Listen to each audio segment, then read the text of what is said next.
మద్యం విక్రయాలపై ఏపీ మండలిలో చర్చ జరిగింది. మద్యం కుంభకోణంపై సిట్ వేశామన్నారు మంత్రి కొల్లు రవీంద్ర. సిట్ వేసిన సాయంత్రానికే తాడేపల్లి ప్యాలెస్లో ఫైళ్లు తగలబెట్టారన్నారు. దీనిపై విపక్ష నేత బొత్స అభ్యంతరం వ్యక్తం చేశారు.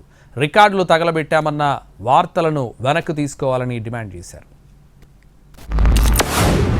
ద్వారా మద్యంలో జరిగినటువంటి ఏదైతే కేసు కింద చెప్పి కలెక్ట్ చేశారనేది కొంత ఇన్ఫర్మేషన్ కొంత తెలియటం వల్ల సిట్ వేసిన జరిగింది అధ్యక్ష. సిట్ వేసిన సాయంత్రానికి తాడేపల్లి ప్యాలెస్ లో మొత్తం తగలబెట్టేశారు అధ్యక్ష. ఫైల్స్ అన్ని కూడా తగలబెట్టేశారు అధ్యక్ష. అంటే ఇందులో ఎంతమంది ఇన్వాల్వ్ అయ్యన్నారు, ఎంత పెద్దలు ఇన్వాల్వ్ అయ్యారన్నారు దానికి ఇదే ఒక నిదర్శనం అధ్యక్ష. ఎట్టి పరిస్థితుల్లో కూడా ప్రభుత్వం చాలా సీరియస్ గా ఉంది. ఫైల్స్ తగలబెట్టేశారు తాడేపల్లి కూడా, అవి రికార్డులను తొలగించాలి అధ్యక్ష. పట్టుకోండి, అవి చూపెట్టి రుజువు పెట్టి చెప్పుకోండి, అప్పుడు చేయండి. కానీ ఇలాంటి సభల్లో గౌరవమైన మంత్రి గారు ఓ రెస్పాన్సిబుల్ వ్యక్తులు అలాంటి పాసింగ్ రిమార్క్స్ చేయడం అనేది చాలా దురదృష్టం అధ్యక్ష.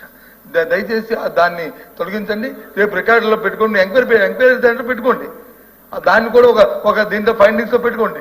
అది జరుగుతాయి. ఏది వాస్తవం వస్తే ప్రజలు చెప్తారు మీరు.